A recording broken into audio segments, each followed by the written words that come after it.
How to transfer domain from Godaddy to Wix. Hello guys and welcome back to today's video. In today's video, let us show you how you will be able to transfer your URL or rather your domain from Godaddy to our Wix over here. So first things first, locate the domain or identify the domain that you want to transfer from the product list of Godaddy. Next, open the dashboard of a specific website that you want to add the domain to in Wix. Navigate to the settings page and locate domains over here.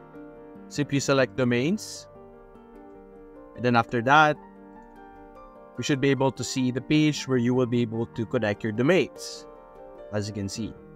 Now, for you to be able to connect your custom domain, you would need to have a premium plan.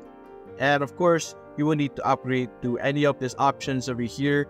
It's completely up to you on which one you would like to choose.